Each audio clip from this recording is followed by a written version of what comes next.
Katanya sih keluar studio auto tobat. Tapi beneran tobat atau justru gagal tobat? Yuk kita review film horor Indonesia terbaru, Siksa Neraka yang baru tayang di bioskop. Film ini sejak awal kemunculan teaser posternya itu udah heboh banget di media sosial. Ditambah munculnya trailer itu bikin jiwa-jiwa pecinta horor makin menggebu-gebu. Tapi aku pribadi memilih untuk nggak nonton trailernya dulu dan menurunkan serendah-rendahnya ekspektasi terhadap film satu ini. Karena udah terlanjur sering ketipu sama poster dan trailer, ternyata filmnya nggak sebagus itu, burik. Nah, kenapa sih film ini heboh banget di awal kemunculan trailer dan posternya? Karena film ini diadaptasi dari komik jadul legend di era SD untuk anak 90-an dengan judul yang sama, Siksa Neraka karya Embe Rahinsyah. Komik yang menghantui anak-anak 90-an sepanjang hari. Tiap mau buat jahat atau melakukan dosa, langsung ingat tuh adegan-adegan di komik Siksa Neraka. Karena memang guys, penggambaran neraka di komik itu benar-benar merasuk ke jiwa dan menghantui anak-anak pada masa itu. Makanya selain dari nostalgia, film ini kayak mewujudkan impian anak-anak 90-an yang dari komik menjadi film. Nah, terus apakah film ini sebagus itu? Apakah semenyeramkan itu? Yuk kita kulik lebih detail.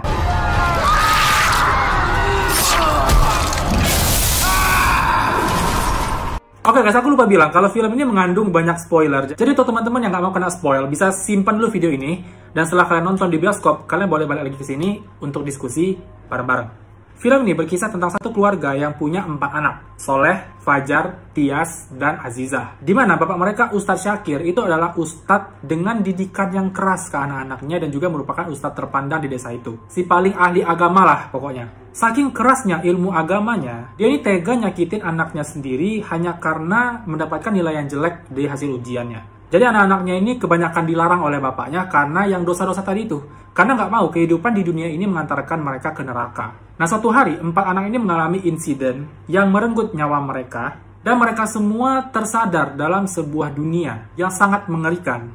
Merah, panas, yang semua manusia tahu bahwa itu adalah neraka. 3 dari 4 anak disiksa di neraka atas apa yang telah mereka lakukan di dunia. Ternyata, satu keluarga religius ini menyimpan rahasia gelap di baliknya. Jadi secara garis besar, film ini adalah film azab, film hidayah yang di-upgrade sampai layak masuk ke layar lebar. Review section. Sumpah aku udah lama banget nggak ngucapin 2 kata itu, karena keseringan review film sama Kang Roasting yang sok sibuk itu. Oke, kita mulai dari kelebihan film ini dulu ya. Yang pertama, yang paling menonjol dari film ini adalah CGI-nya. Awalnya aku sempat ragu dengan film ini, karena biasanya CGI di film horor itu sangat kurang mendukung untuk aku. Bakal merubah konsep horor menjadi film fantasi dengan adanya CGI tadi. Tapi ternyata CGI di film ini nggak seburuk itu. Masih banyak detail-detail adegan yang aku khawatirkan bakal gagal, ternyata enggak. Dan masih banyak sih adegan-adegan yang sebenarnya itu sampai ke penonton kengeriannya. Ya sebenarnya jelas kenapa CGI-nya bagus, karena mereka menghabiskan biaya sampai 5 miliar dalam produksi film ini, khususnya di adegan neraka, karena mereka pakai XR virtual screen dan CGI 3D animation. Makanya penggambaran neraka di film ini itu sangat-sangat total. Sama sekali nggak ketara editan CGI-nya, bukan kualitas CGI TV. Untuk aku, CGI-nya dapat skor 8,5/10 lah. Yang kedua, pemilihan warna dalam adegan-adegan film ini. Aku suka penyajian visual di layar, pemilihan warnanya, editing tone warnanya. Contoh keadaan dalam rumah, di halaman rumah. Pokoknya warna-warna yang disajikan itu benar-benar memanjakan mata. Adegan malamnya pun nggak terlalu gelap banget. Jadi mata kita ini nggak harus kerja ekstra untuk melihat adegan malam. Yang ketiga adalah nilai, makna, pesan moral dari film ini jelas tersampaikan kepada penonton. Ya, walaupun nilai-nilai tadi itu sebenarnya adalah hal yang umum untuk diketahui, seperti akibat mencuri, akibat memfitnah, akibat berjudi. Ya, tapi nggak apa-apa lah, karena manusia juga banyak lupa diri kok. Tahu itu dosa, tapi tetap melakukannya. Jadi ya, anggap ini sebagai introspeksi, pengingat kita manusia-manusia berdosa untuk, ya, ini neraka loh, neraka itu ada loh. Kalau kita masih melakukan hal itu, ya siap-siap aja, penggambaran di film bakal kita rasakan nanti. Nauzubillah min dzalik, amin. Tapi menurut aku yang agak kurang dari nilai-nilai tadi itu adalah penggambaran dosa mereka ini di dunia. Karena kan mereka ini satu keluarga religius nih. Nah, apa yang membuat mereka masuk neraka itu nggak terlalu jelas diperlihatkan di film. Bukan merupakan adegan, bukan merupakan penggambaran, tapi justru sekedar kayak pertanyaan atau satu kalimat doang. Contoh nih, dia disiksa di neraka kayak dipotong tangannya. Itu karena dia mengambil gelang temannya. Nah, di situ nggak ada nih penggambaran dia ngambil gelang. Cuma berupa pertanyaan, kamu ngambil gelangnya si Dini ya? Jadi kalau di film Azab TV-TV itu kan jelas nih kejahatannya apa. Sampai-sampai bikin kita kayak gondok sendiri kan. Ini orang kayak gini nih pasti neraka nih tempatnya. Tapi mereka enggak. Satu keluarga ini enggak. Mereka bener-bener kayak mencerminkan hal baik gitu loh. Oke, sekarang kita bahas kelemahan dan kekurangan film ini dari kacamata aku sebagai penonton. Pertama, aku nggak tahu gimana proses riset si produser atau si sutradara film ini. Dari mana referensi mereka untuk tahu penggambaran neraka kayak gitu? Apakah murni dari komiknya Siksa Neraka? Atau ada beberapa dari buku-buku agama lain? Tapi satu hal yang aku tahu dan yang aku lihat di film ini berbeda adalah kita yang mengenal saudara-saudara kita di neraka. Mungkin yang aku ingat ini salah, tapi yang aku ingat itu bukannya di akhirat, di surga atau di neraka itu kita udah nggak ingat lagi ya dengan orang-orang yang kita kenal di dunia. Entah itu ibu bapak atau itu kakak adik, kita nggak ingat kan? Kita betul-betul sendirian di akhirat sana, apalagi di neraka. Tapi di sini nggak.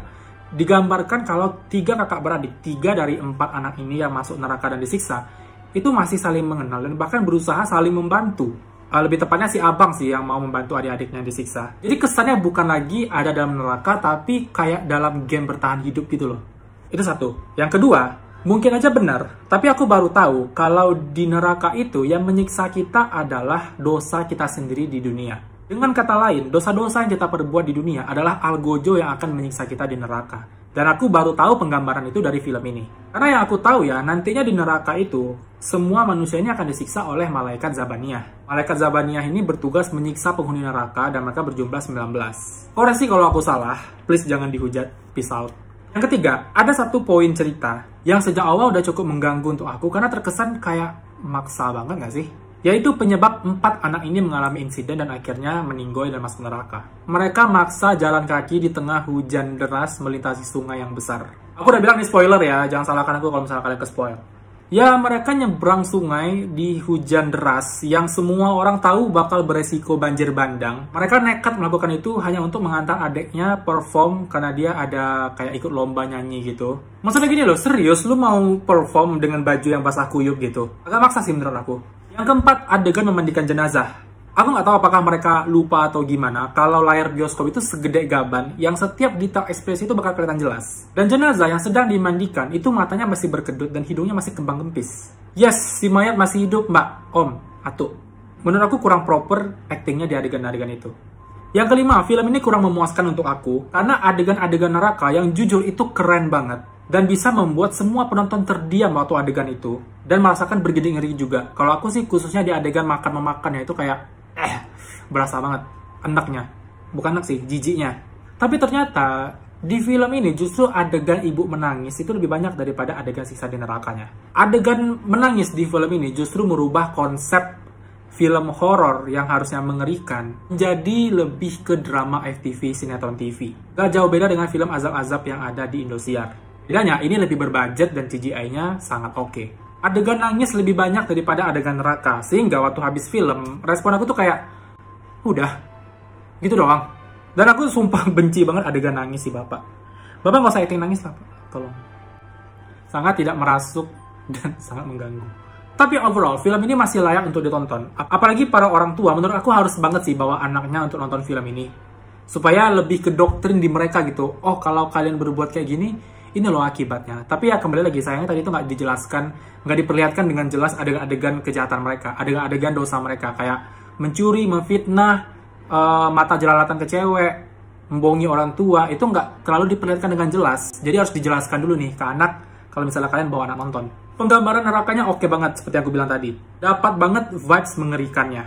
Rate dari aku 7/10 untuk film Siksa Neraka. Untuk teman-teman yang udah nonton, gimana menurut kalian film ini? Komen di bawah. Dan untuk yang belum nonton, saatnya kalian memutuskan untuk nonton atau enggak.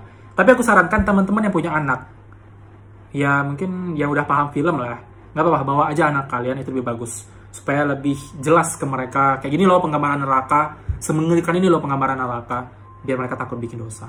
Cukuplah bapak mamanya yang bikin dosa. Maaf. Oke guys, itu dulu review dari aku. Semoga kalian suka. Bye guys.